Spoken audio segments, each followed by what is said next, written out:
ఇన్ఛార్జ్కు ఇది ఒక ఛాలెంజ్ ఇస్తున్నా. ఈ రోజు నుంచి 6 months టైం తీసుకోండి. మండల్ కమిటీస్ ఫామ్ కావాలి. దానికి తగ్గట్టుగానే కాన్స్టిట్యున్సీ హెడ్ క్వార్టర్స్లో వార్డ్ కమిటీస్ ఫామ్ కావాలి. దానికి తగ్గట్టుగానే మండల్ కమిటీస్ ఫామ్ కావాలి. దానికి తగ్గట్టుగానే గ్రామ కమిటీస్ ఫామ్ కావాలి. గ్రామ కమిటీసు, మండల్ కమిటీసు, మున్సిపాలిటీల్లో వార్డు కమిటీసు మొత్తం మీ ఆధ్వర్యంలోనే ఉన్నాయి. మొత్తం మీ ఆ చేతుల్లోనే ఆర్గనైజేషన్ ఉంది. ఆర్గనైజేషన్ చేసేటప్పుడు ధ్యాస పెట్టండి, బుర్ర పెట్టండి, కెపాసిటీ ఉన్న వాళ్ళని తీసుకొచ్చే కార్యక్రమం మొదలుపెట్టండి. ఎదగడానికి ఎవరైతే సిద్ధంగా ఉన్నారో వాళ్ళని ఆర్గనైజేషన్లోకి తీసుకొని వచ్చే కార్యక్రమం చేయండి. వైఎస్ఆర్సీపీ ప్రతి గ్రామంలో ఉంది. సిమిలర్లీ జిల్లా అధ్యక్షులకు చెప్తా ఉన్నా, అసెస్ చేసుకోండి. ఎవరికి చెప్పాల్సిన పనులా నేను మీకే ఇచ్చిపెడతా ఉన్నా. ఎందుకంటే మీరు ఎదగాలి. పర్యవేక్షించండి.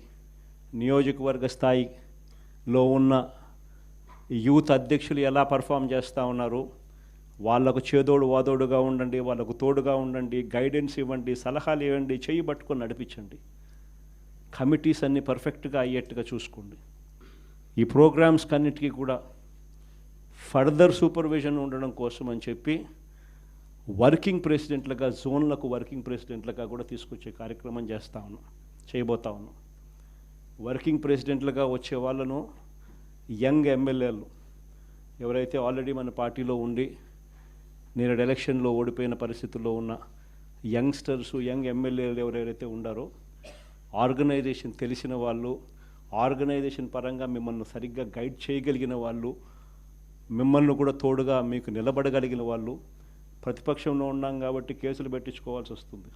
కేసులు పెట్టించుకునేటప్పుడు మీకు అండగా తోడుగా కేసులు పెట్టించుకున్నా పర్వాలేదు, ఈ రకంగా కేసులు పెట్టినా కూడా ఈ రకంగా దాన్ని మనం మెనూవర్ చేయొచ్చు, ఈ రకంగా వ్యవస్థలన్నీ మనకు తోడుగా ఉంటాయి, పార్టీ ఈ రకంగా మీకు అండగా ఉంటుంది అని భరోసా ఇచ్చేందుకు యంగ్ ఎమ్మెల్యేలను వర్కింగ్ ప్రెసిడెంట్గా కూడా తీసుకొచ్చే కార్యక్రమం చేస్తూ ఉన్నాం. సిద్ధార్థ్ కూడా ఒక జోన్కు అదే